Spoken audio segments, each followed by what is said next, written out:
Well, the markets are positioning ahead of the WASD report, and there's a bit of anticipation in the marketplace to see what exactly will come out tomorrow. Taking a look at the daily market summary with Conner Bridgman of agmarket.net. And Connor, what are we seeing in the grain markets at the close for today?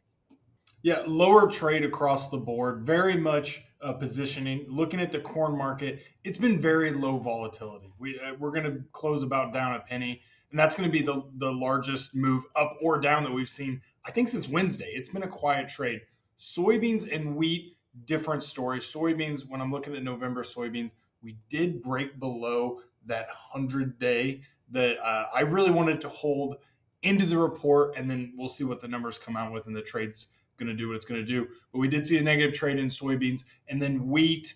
I've heard rumblings about some Black Sea, potentially talks happening. I don't know, but we had wheat down 11 cents, which I really didn't see early today. But yeah, so definitely positioning. All eyes are going to be on that report and see what those numbers say.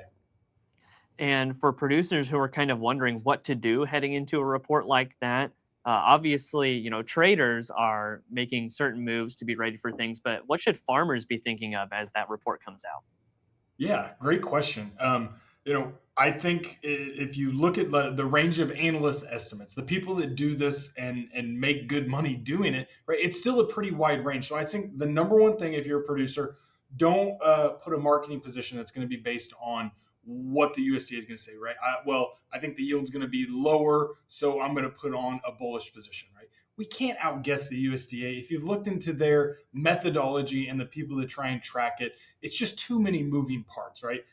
Let alone looking at yield. We've also got to debate, are they going to raise or lower acres, right? That's another big piece of the puzzle. And so the important to think about, I think right now, focus on what you need to do going into fall. What risks lie, whether it's if you don't have the bin storage and grain's got to move, if we need to cash flow something this fall or this winter, that's the focus. And I'd be looking at positioning myself so we're taking risk off the table ahead of that report. Then over on the livestock side of things, how do cattle and hogs trade today? Yeah, quiet day. Hog market was quiet past 3 days. It hasn't been a lot. Hasn't made new lows for the year, but we're getting down in that territory. I think hog producers, it'd be nice to see that market make a run a little bit higher, but we're flirting with lows right now. And then flipping it over to cattle, we were a little bit, again, a quiet market, really across the board. We had crude oil up a buck, but other than that, it was a lower to semi quiet market today. But looking at feeder and live cattle, not a whole lot of positioning. I'm looking at some moving averages there above it. Whether we're looking at live cattle or feeder cattle, it'd be nice to make a run up. Let's make sure we're not seeing anything that's going to break us out of the channel and send this thing lower. Let's see what we can do to start building a bullish position again. And then with that WASD report, obviously that's a big deal for the grain markets. When it comes to the cattle and hogs, what do they usually do on a WASD report day where so much of the focus is on the grains?